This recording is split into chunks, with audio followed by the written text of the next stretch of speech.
Hey man, what you doing? I'm trying to save some money on t-shirts online. Well, don't you know, trying is the first step towards failure.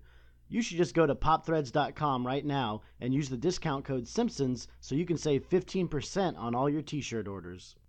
Ay caramba, these t-shirts are awesome. I just ordered the I Choo Choo Choose You shirt. Is there a picture of a train on it? There is a picture of a train on it, and they have a bunch of other Simpsons shirts too, as well as current television shows and movies, all at popthreads.com. So you should choose popthreads.com. And remember to use that discount code Simpsons so you can save 15% at checkout.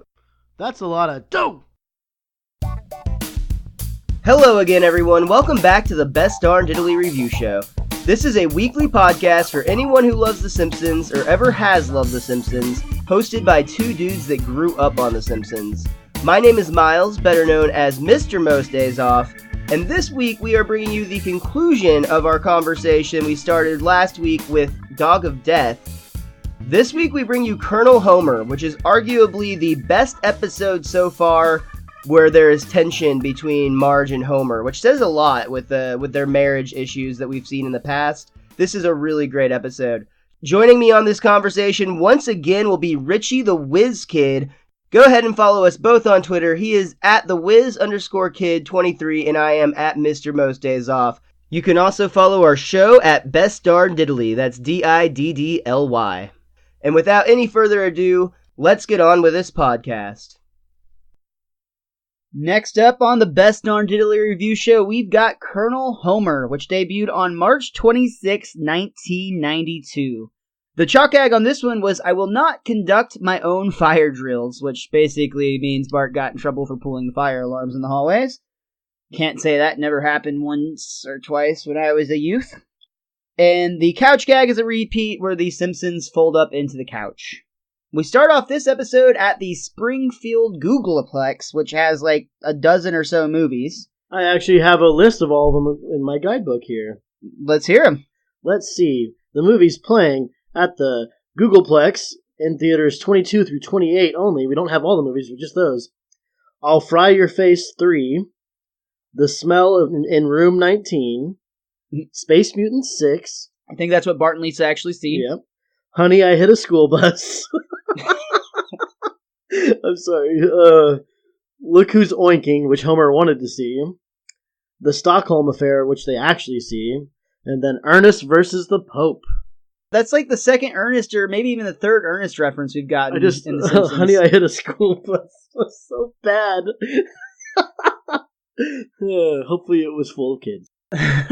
Wow. Dark.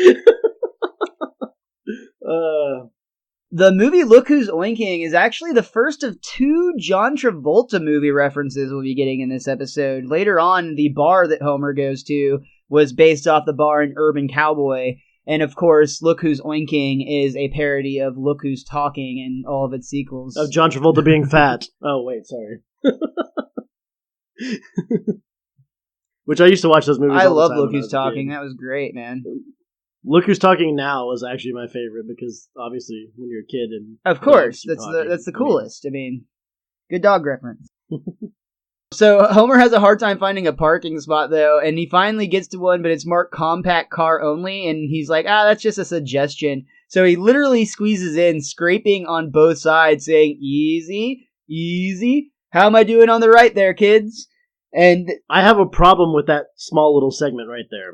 Do you? When he's first about to pull in, the cars on each side clearly look like they're parked in the middle of the lanes beside him. But when it goes to the overhead view, where he's actually trying to squeeze in between them, the cars have moved, and they're both like right on the line. Each side, they were right on the line. Yeah. I have this jackass at my job. Every night he parks in the same spot, and he's on or over the line in this big truck. The good part is it's almost front row parking, and no one parks next to him. And my car's so small that I can actually fit in that spot. But I always see him in the truck. And I get out, and I'll literally stand in front of his truck and look at both sides of his truck, and he's got like so much space, and he's a big, heavy-set dude. So I'm wondering if he needs all that space on the driver's side to get out. But it pisses me off. It's like, parking is one of the things that pisses me off because everyone in my apartment complex does the same fucking thing. There's lines there. They're not just guidelines. You're supposed to park in those spots. I've been kept from parking at night from people in my apartment complex being on or over the line on both sides of me. It's a pet peeve of mine. Makes sense.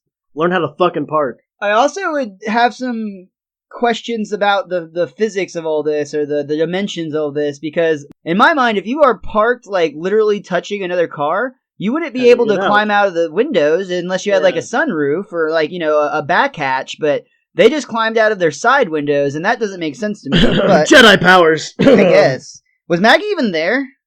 Yeah. Okay. No, I don't know. I just realized I don't think Maggie was there. Well, then where was she? Maybe being watched by Grandpa?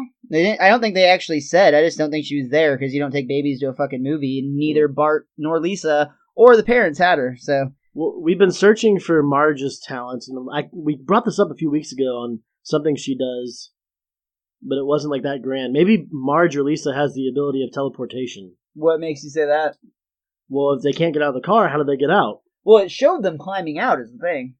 Oh, I don't remember that part. Yeah, Fine. It actually showed them. Poop all over my idea. Sorry, with my observations. I forgot what Marge's ability was, but I remember we talked about it a few weeks ago. I didn't, honestly, I felt like that was stretching. I don't remember what it was either, but like I don't feel like we have one from. I'm not willing to commit just yet, but I'm sure it'll it was come. the episode where her casket blew. I think it was just like she has the ability to take like everything in. She's just super mom, dude. That's not. She's fucking super housewife, super mom. Well, the family decides they're never going to be able to decide on just one movie, so they split up. As we mentioned, the kids see Space Mutant 6. The adults, at least Homer, really wanted to see Look Who's Oinking, but it was sold out, so Marge suggested something a little more adult. They tried the Stockholm affair, which Homer is really sad to find out was political and hard to follow. He's also annoying and loud as fuck, and one of the worst people to have to sit in a fucking theater with.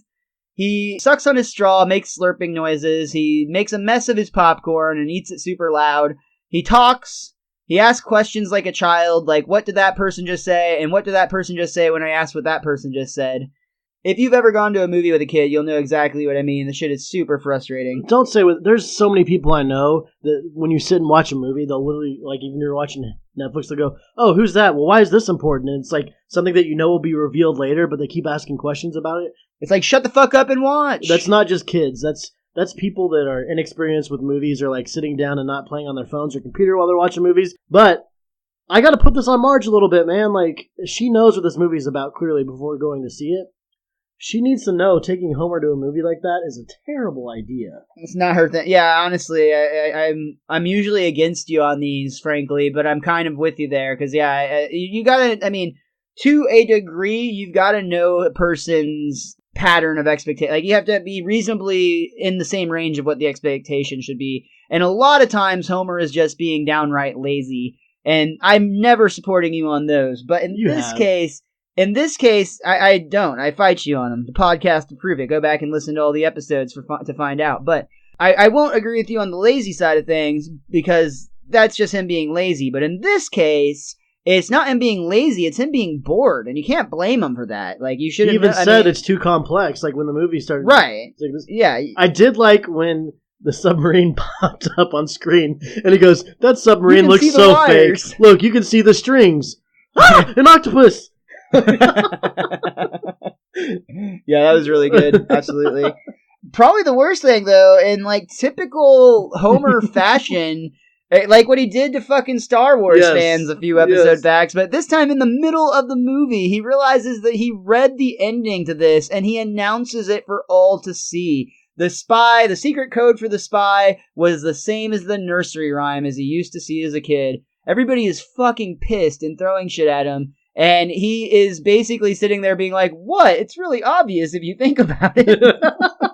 Which he is right. Like, if there's a scene in the movie at the beginning... No, hold on. Hear me out here. I love predicting the ends of movies, and I read a long time ago, if you spend an entire movie trying to predict what's going to happen, that means the movie's not holding your interest. And I kind of live by that motto, where, like, if I can't get into the plot of the characters enough, and I just want to know, like, how it ends, that means the movie isn't good enough.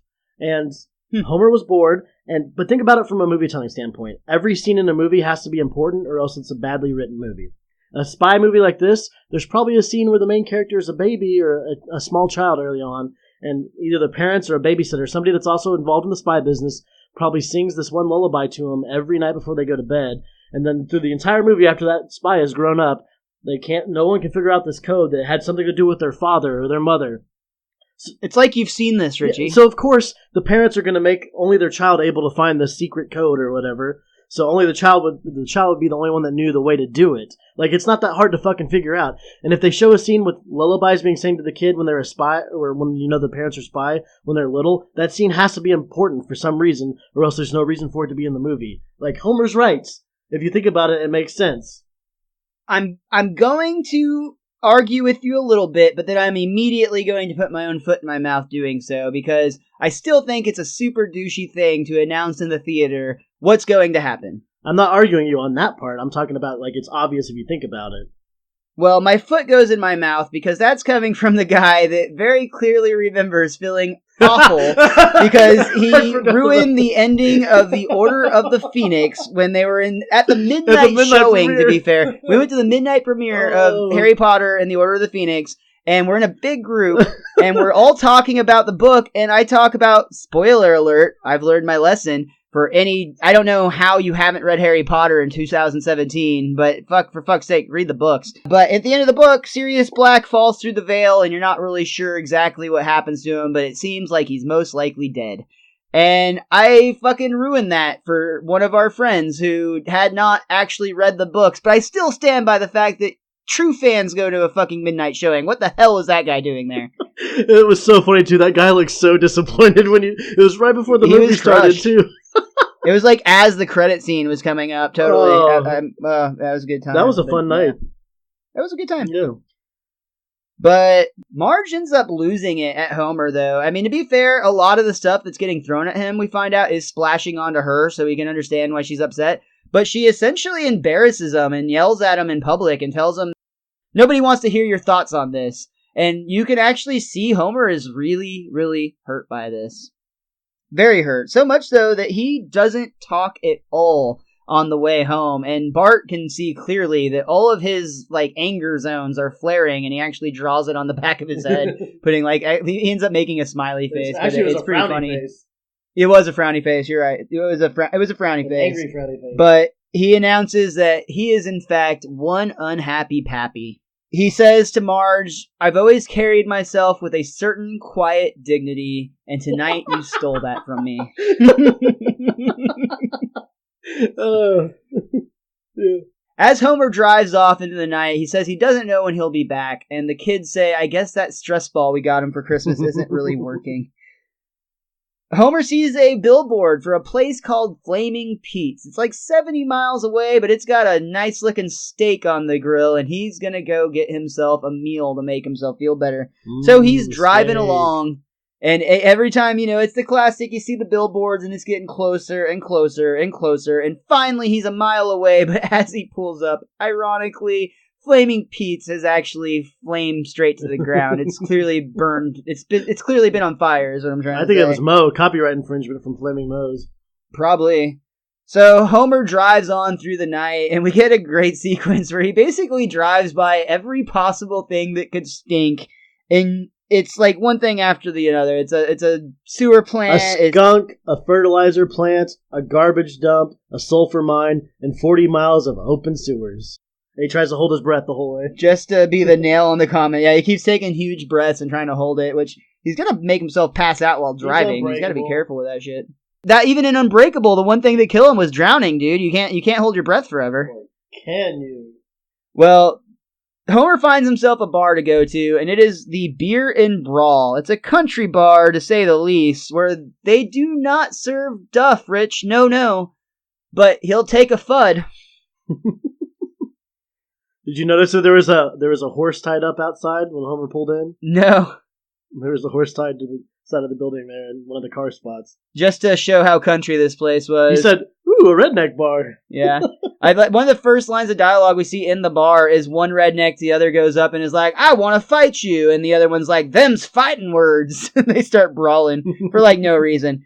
There's also a band, a rotating set of acts that play. Most of it's country music. We get a yodeler, though. He's fresh back from injury, But once again, Yodelin Zeke is basically hit with a chair from behind, like pro wrestling style, and it's taken down for the count once again. He won't be performing anymore tonight. And that's when we meet a very important character to this episode. We will now bring out our very own singing waitress, Lurleen. So I'm afraid drink services will temporarily be stopped. Boo, and fights. Someone threw a pig on stage. I was gonna say, did you see the pig? I thought that might be like the earliest sign of Spider Pig. That pig would be really old by the time the movie comes out. I don't know how long pigs live, but I think a long time. But then Homer mutters under his breath while he's not even paying attention, "Stupid Marge, tell me to shut up." And then Lurleen steps up on stage and she says, "Thanks, y'all. This is a song I wrote while I was mopping up your dry blood and teeth." And then, this is all in Songs in the Key of Springfield, a CD I owned at a very young age, so I've heard this song a lot. And Lurleen's song begins. "You work all day for some old man, sweat and break your back. Then you come home to your castle, but your queen won't cut you slack. That's why you're losing all your hair. That's why you're overweight. That's why you flipped your pickup truck right off the interstate. Hey, that's right, except for the pickup truck. There's a lot of bull they hand you. There's nothing you can do. Your wife don't understand you, but I do." And then she repeats that line like 3 more times. Honestly, this is all before she meets Homer. These songs are going to get more specific, as we know, but I've immediately now, again, something I didn't really think of as a kid, but she's like essentially attempting to become a homewrecker is what it seems like. Yeah, or she's had experiences in the past that led her to write that song, because that's typically what people do, is write from their own experiences. Right. She's clearly fallen for a married man in the past. Homer's not her first, so she's got a type. Oh, hey, I know somebody who's got a type like that. And I can tell you the best way to a woman's heart is to tell her no. And that's what's going to get Homer into the middle of some stuff in this episode. He is going to get in deep, dude. This chick is aggressive, to say the least, but she's got a lovely voice. It's Beverly D'Angelo. Was it Beverly D'Angelo? Yep, I didn't Babs. even catch that. That's awesome. Babs, dude. I love her all the way back from National Lampoon's Vacation. She is awesome. Such a funny woman. And she was always quite beautiful, too, in her younger days. Yeah, totally. Again, this woman's got a very lovely voice. She immediately gets stuck in Homer's head, and he's singing this, and it's actually making him feel better. Well, hold up. Before you get there, one of my favorite lines in all of Simpsondom is after the song is finished. It's starting to become morning, and Lurleen's actually talking with Homer at the bar, and Homer says, "Hey, Lurleen, your song touched me in a way I've never been touched before. In which way to the can?" Yeah. Definitely. This woman had an amazing voice, and the song immediately got stuck in Homer's head. Like, he's starting to sing it. It's actually making him feel better.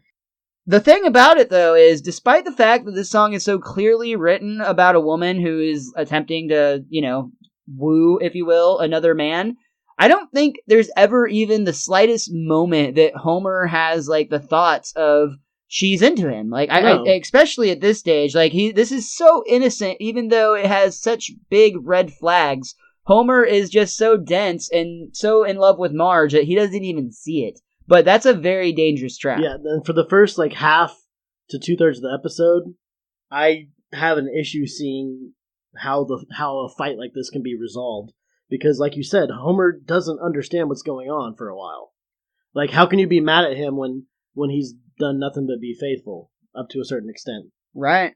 Well, and keep in mind, this all started because Homer was mad at Marge for being humiliated. And actually, he gets home the next morning after this encounter, and Marge is, upset. She's like, "Where have you been? You've been gone all night." And Homer just kind of comes up. He's still in that great mood. And he, in, a country voice, it's actually kind of funny. He's like, "Oh, hon, why don't we quit that fussing and feuding and get on down to some lovemaking? Marge, let's end this feuding and a fussing and get down to some loving." So he's ready to, let it go and move forward. And Marge it's kind of, we've had this dynamic shift where now Marge is the one that's a little bit concerned. Like, her husband was out all night long. But everything is going well the next day for Homer. He's just having a great fucking day. He's singing this song in his head, and he's actually He's kind of jamming along with the power plant controls, and he's actually causing a lot of issues for a lot of people with their electricity. He then goes bowling, and the guys are making fun of him for singing to his bowling ball, which of course he's not singing to his ball, he's just singing the song. But he bowls a fucking 280, dude. And he's not even done with the game yet. He said that he's bowling a 280, meaning there could still be more to go. Which we know he does not get a perfect game, because that's an episode further down the road. But it's still a damn good I game. take a 280 so any day. Lenny sees that... all day. Yeah, it's like double what I bowl. But Lenny sees the success he's having, so he decides he'll give it a try, and he starts singing to his ball too. Homer goes by the bar later, Moe's specifically, and Moe's actually mad at him that he went to a different bar, even though he's like, but Moe, I was 100 miles away. Homer's drawn back to that bar that's so far away, but it's not for the FUD, it's for the waitress. She's in his mind, and he feels compelled to go back to her. He actually goes to her home, which is a trailer park. Love this sign. Definitely didn't miss this one. Tornado free for 14 days. Which, did you notice the sign won't stay that way through the episode? Yes, I did. When she asked him to be his manager, it'll say 2 days. So she somehow survived a tornado. Then so did her trailer.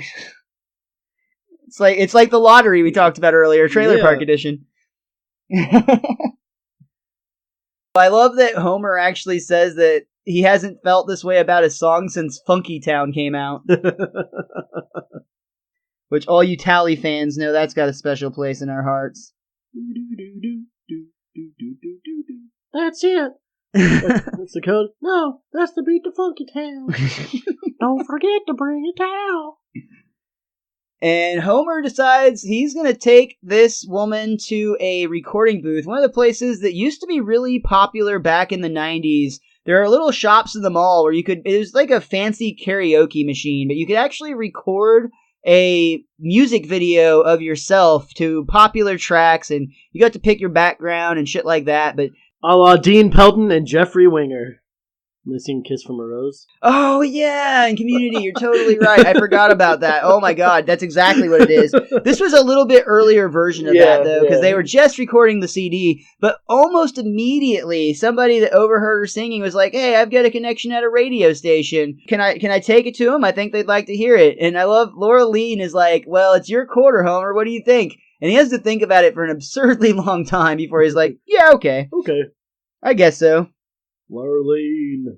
Well, the song does get played on that radio, and it moves a lot of people. It touches Mo so much, he actually announces to the bar that for the next half hour, he's giving away free beer, dude. That's very un-Mo-like. But then you pan out, and there's nobody in the bar, and Barney walks out and saying, what'd you say, Mo? And he's like, nothing. I like the one with Krusty and Mel, where Krusty's got Mel in a chokehold. And he's like, I can't believe you did that with my sister, whatever.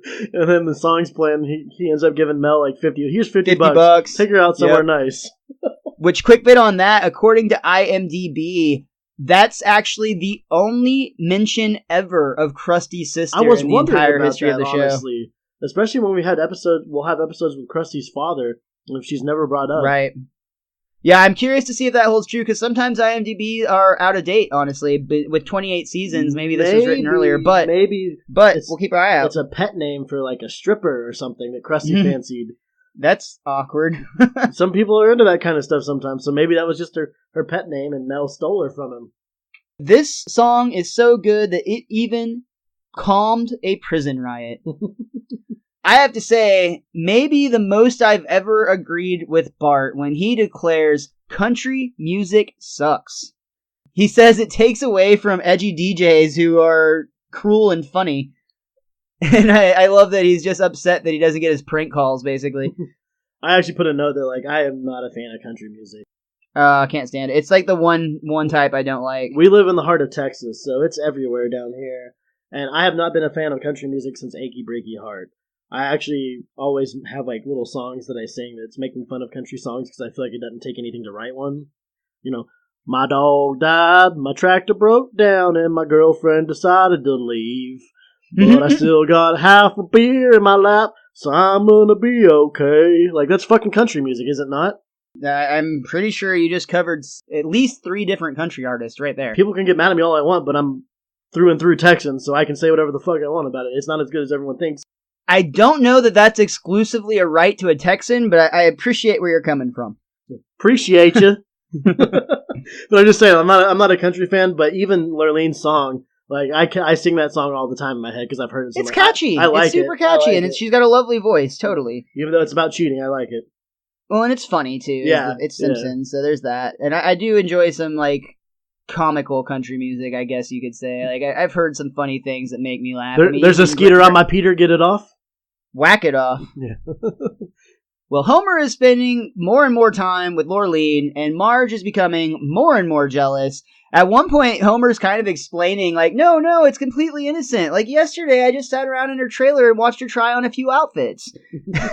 Marge did not like this. In fact, right after this, Lurleen called and wanted Homer to come out, and Homer, as dense as he fucking is, Marge is sitting there growling and upset, and he's like, oh, I think that'll be fine, let me just check with my wife, and she literally growls like you've never heard her growl before, her Marge groan, but like on steroids, and sure enough, Homer completely misreads the situation, is like, yeah, she's fine with it, I'll head right out. And this is where I wrote the note, like, how do you deal with this fight?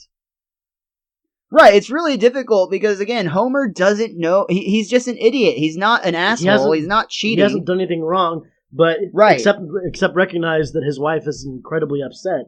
But at the same time, I mean, Marge is probably more upset because she more or less drove her husband into this other woman's arms. It seems that way. It seems that way for sure. And, you know, when he's gone and he's driving 100 miles away, her mind's going to wander. I mean, that's just human nature. Like, you're going to think the worst things are happening.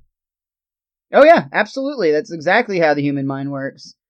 And again, it's not that he's a asshole. He's not a cheater. He's an idiot. And it's hard to be mad at somebody for being stupid. It's not really fair. But she's not thinking with a clear head right now, so... Oh, of course. Of course. Well, Homer does go out, and he does spend time with Lurleen, and she actually wants to hire him as her manager, even though Homer's like, I'm really bad with math and numbers, I was bad at school, I make dumb decisions sometimes, and I've had people say that my hygiene isn't the greatest.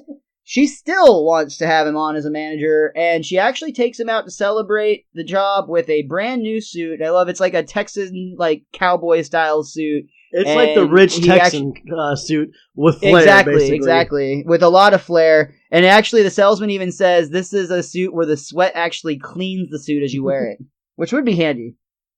But yeah, Marge thinks Homer's having an affair, and she actually is getting to the point where she actually confronts him about this, and he's like, no, and Marge goes through a series of questions, including, have you kissed her, which is a no, but he does admit that she has kissed him a couple of times, which, to be fair, have just been seemingly innocent pecks on the cheek. But when he says that to Marge, what are you going to think? And we know what's coming, because Lurleen is going to be coming on to Homer at some point. Everyone knows that's coming. So this is, again, it's put Marge in a really bad position. There is a funny moment, though, again, even though both these episodes deal with some heavy-hearted shit, there's some really funny jokes in these episodes. One of them came right here where Homer did his little spiel about, but you're denying me my boyhood dream. Of being a manager to a famous country singer or a beautiful country singer? Yeah, Homer's like saying, like, this was always my boyhood dream, and Marge is like, no, your boyhood dream was to eat the world's largest hoagie. You did it at the state fair last year, remember? And she shows him a picture. But Homer still managing Lurleen. He's not taking Marge's advice. He's happy with what he's doing. And again, in his defense, despite the fact that he should be more considerate of his wife's feelings, he's technically not doing anything wrong at this point.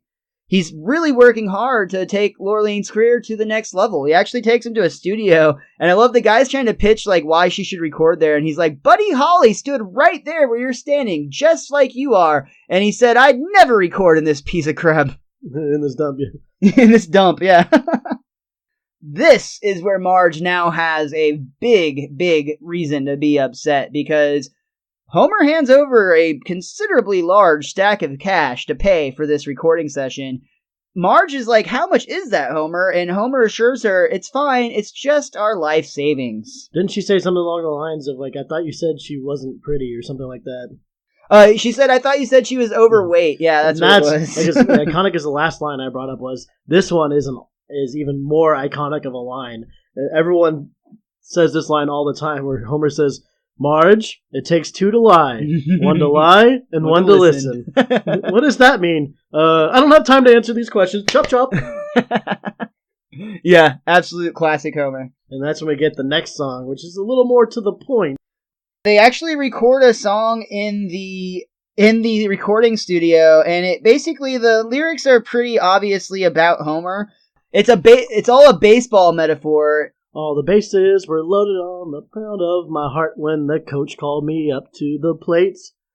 I've been loving and living and swinging and missing. My average was .88, which from a baseball standpoint, if your average is .880, that's remarkably awesome. I was going to say, you never miss. She means .088.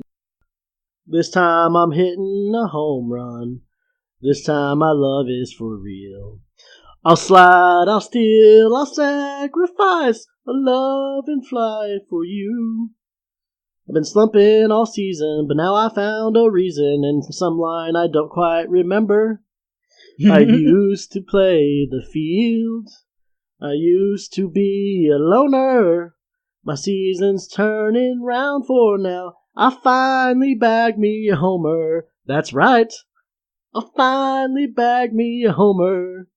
And keep in mind, this is right after she met Marge. Like Marge is in the room. Right there. Right. And actually, there is a scene where you kind of miss. Right before she sings, she actually meets Marge for the first time. Homer introduces her, and she does this kind of sassy little eye roll as she says, like, oh, the pleasure's mine, or, whatever she says. She says, nice to meet you, but she does it in a very catty sort of way. And she kisses Homer on the cheek right in front of Marge, too. Right. And Marge is grinding her teeth. Actually, so much that they have to stop the recording because they're picking up some sort of grinding sound. They can't figure out where it's coming from. They even had Lisa playing sax, like, on the recording. That was badass. Yeah. I like that. Something like Lisa and Bart aren't understanding what's going on with Lurleen and Marge and Homer right now. So, like, Lisa's probably like, this is the best day of my life. And probably, like, when they go home, Lisa's going to be talking about it for days. It's like, oh, I got to record an actual song and blah, blah, blah, blah, which is going to make Marge feel so much worse. The thing about the song that's also not going to make Marge feel better is it's a fucking hit. Everybody loves it. And Lurleen is once again like, oh, Homer,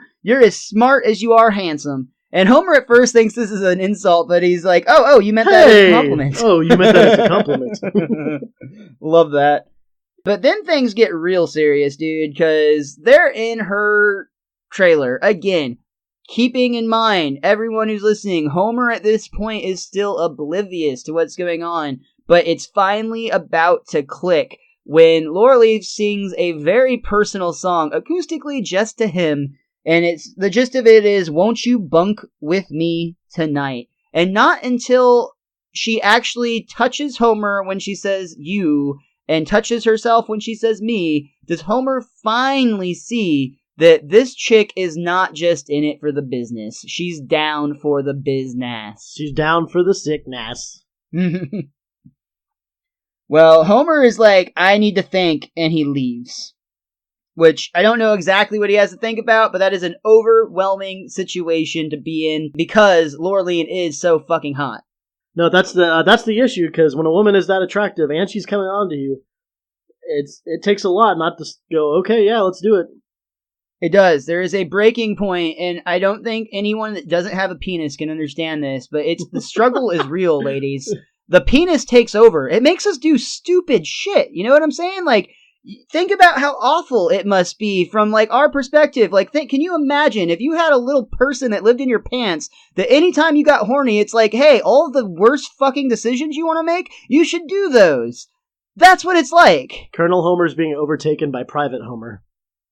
It takes a strong fucking man to fight the little man in their pants. He's a strong motherfucker, but it can be done. Stay strong, men. You can do it. What's the Butters thing where he walks around with his pants down all the time? Wieners out, baby. Yeah, wieners out. Do not be ashamed, but also make good decisions. But, I mean, he got up and immediately left, so... Mm-hmm. Yeah, he did the right thing. Again, he has not committed a crime at this point, other than being insensitive to his wife's feelings, which is big time duty. Yeah, if it's up to the wives, they're always insensitive to their feelings. Again, coming from someone who's not married. Well, again, at the Simpsons home, Marge can see what's happening. She is smart enough and adept enough to know that she's intuitive enough to know that Homer has something, or at least that she has something for him. And she's fucking worried, reasonably so. And she actually kind of like gets the kids dressed up and parades them up in front of Homer to be like, I just want to remind you of your family and, you know, what you could be ruining with this. And that's kind of a powerful moment. And but it's once again broken with a great little laughing spot that The Simpsons brings. And that's when Bart says, you know, as much as I hate that man, I love that suit. Which I don't understand why Bart hates him. That means Marge has led on to something going on. It would seem that way at this point. Or kids are smarter than people give them credit for. They very well may have picked up on it by now. Except for when you're talking about doggy heaven. But here's my issue, and I actually agree with Homer in this little tidbit. Because Homer, when Marge parades the kids in front of him, all dressed up and everything, Homer just is basically, I gotta go, and he turns around and leaves. Well, and to be fair, his only client is becoming very successful very quick. She's actually going to appear on TV, and she gets to sing 2 songs. But he turns around and he leaves very quickly and leaves the family, and I completely understand Homer's feeling in this little tidbit. Oh, absolutely. Marge is trying to guilt him, and Homer feels so shitty in that moment that he just has to leave. And again, like you said, he hasn't done anything wrong here, and he feels so upset, even though he hasn't done anything wrong, that he just can't be in front of his family right there. And I understand that because he's probably about to break down unless he gets by himself and gets his head clear. And so, like, I understand it from both Marge and Homer's perspective in this little scene. That's what's so fucking great about this episode, is it's so emotionally deep, and it's like life. There isn't really a right person and a wrong person here. They're both very, very entitled to have the feelings that they have.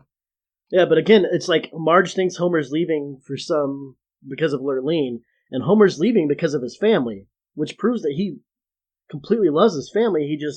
He can't be there in the exact moment because he's feeling so guilty. While we're at the TV recording, we actually get the first offer. Homer has another manager come up and essentially want to buy out Lurleen's contract. But he says no. They don't call me Colonel Homer because I'm some dumb army guy. No, he goes, forget it, pal. They didn't call me Colonel Homer because I'm some dumbass army guy. Like, he went a little more specific on that one. Which, real quick on that, I don't think we've noted, but the Colonel Homer is actually a reference to Elvis Presley's manager, Tom Parker, who is known as Colonel Tom Parker, or simply the Colonel for short. And like Elvis, Lurleen will drop off the face of The Simpsons for like 20 years. Nope, she just went home, Richie. Well, she pops up again in recent seasons. I'm just fucking around, making an alien reference, because there's a conspiracy theory that people think Elvis Presley is not dead, that he was an alien. It was joked about in Men in Black 3, or one of the Men in Blacks, but it's actually a real conspiracy theory. There are human beings that walk and talk on this planet, just like you, that actually have this belief. Think about that for a minute. Toby. I don't think he believes that, but shout out to Toby and the Secret Transmission Pod, an awesome podcast for all of those that love the idea of conspiracy theories. I'm a skeptic, but I enjoy it. If you're a believer, I'm sure you'll dig it too. There's just a lot of fun conversation about a lot of different ideas that float around the internet. Good podcast. I always wanted to watch Bubba Hotep, and I never watched that movie. Oh, that movie's hilarious, dude. It's Bruce Campbell is Elvis, right? And then like a black John F. Kennedy. That's exactly correct. Yeah, like that. I'm in just on that alone. It's well worth the watch. I highly recommend it. Well, it's going wonderful on stage for Lurleen. She's killing it. After the performance, though, they're back in the dressing room, and Lurleen straight up throws herself at Homer. She locks the dressing room door, and she physically dives into his arms and starts kissing him aggressively. And Homer kisses back for just a minute. This is a point in which he does technically make a bad choice, or at least starts to, because he does kiss back. But again, that's somewhat reactionary. And they do, I think, a kind of clever thing here with the kiss, where it's what Homer's thinking while he's doing it. That it's his internal monologue again, the saving grace. You're absolutely right, because we hear Homer protesting to himself in his head. But he's thinking about, like, Marge and all this other stuff, so, like, well, it's not right. I can see where, like, when you're having those thoughts and you're picturing Marge, that, like, he's caving into that. Right. Good point. Well, Homer decides he has to leave, but right before he goes, he does point his head in and just confirms, "You would have gone all the way with me, right?" And she says, "Oh, yes." Oh, yes. Oh, yes. That makes it even harder, but Homer does the right thing. There is a pun there. That makes it even harder, but Homer does the right thing, and he walks away. And he goes back to that manager that had offered to buy her contract out earlier, but unfortunately, he's not the master negotiator, because he starts with, "Hey, buddy, are you still interested in buying out the contract? I should tell you up front that I'm desperate to sell, and we'll accept any offer." So he says, "I'll give you $50. Oh! And then Lurleen has an original song to sing. She has one last original song to sing as Homer comes home, sees Marge in bed, and asks, "Is there room in that bed for a dapper fool like me?" And then they start to... they're gonna fuck. That's what's happening. They're about to make some passionate fucking love. Lurleen sings a song, the song she wrote for Homer, the last song she wrote for Homer, as Marge and Homer get down. "His name is Homer, he's quite a man. I tried to kiss him, but Homer ran." And actually, I really like the animation here, because whenever she sings "I tried to kiss him," Marge gets visibly mad. But when Homer ran, you can see like the love in her heart. Like, she's so pleased that her husband did the right thing. It goes on to say, "Sure wish I could say that I was his. I hope that Marge knows just how lucky she is." And Marge actually says out loud, "I do," as they start to kiss. And I actually remember this ending very specifically for some reason. Even as a kid, I always absolutely loved this episode and how it ended. And I love that hat toss. I just think it's such a cool way to do the fade out on the screen, because he basically takes the cowboy hat he's been wearing, he throws it off, and it flies in front of the camera. Symbolically throws it off. Exactly. He gets rid of that lifestyle, and he throws it, and it flies in front of the camera, and that's actually what scrolls our credits down. Awesome moment. I agree with you. That's the way I've always felt until I watched it this time. Because I had a thought creep into my head when I watched the ending in this one. When Marge and Homer are making out at the end, wouldn't Marge taste Lurleen on Homer's lips? Awkward. I'm just saying, do you think Homer had the wherewithal to...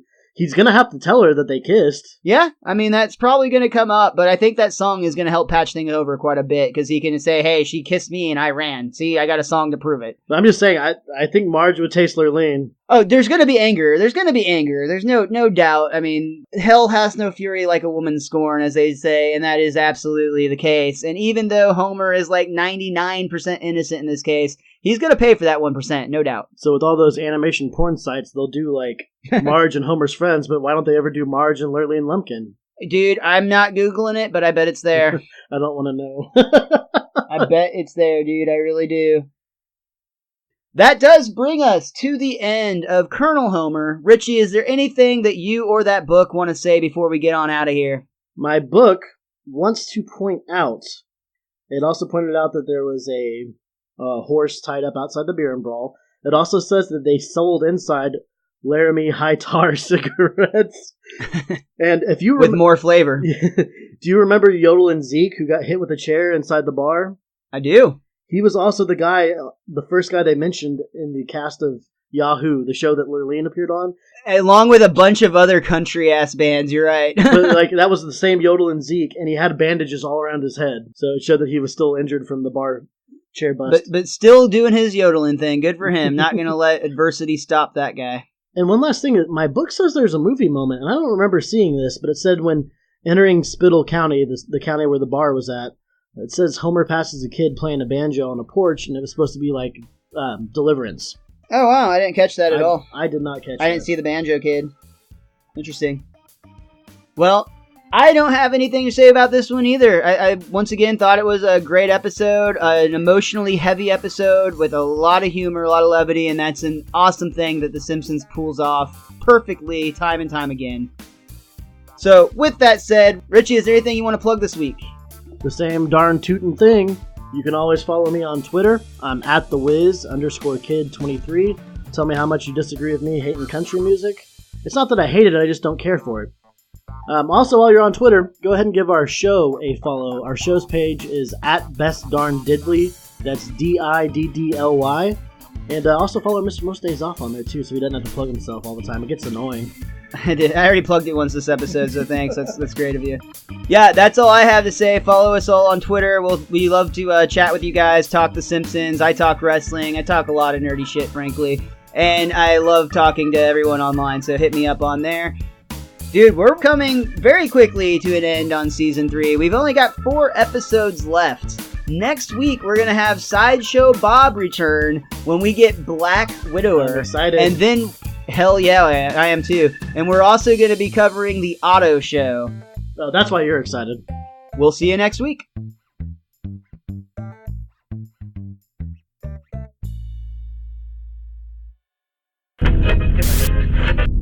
Are you afraid of what goes bump in the night? Have you or your friends ever pondered a conspiracy? Do you want to know more about the unknown? If so, then put on your tinfoil hat, sit down, and pick up your computer, tablet, or phone. Go to iTunes or YouTube and search for Secret Transmission Podcast and listen to us try to explain the unexplainable. Follow us on Twitter for updates on shows. At Secret Trans Pod. That's SecretTranspod. Or you can email us suggestions at secrettransmission@hotmail.com. That's SecretTransmission@hotmail.com.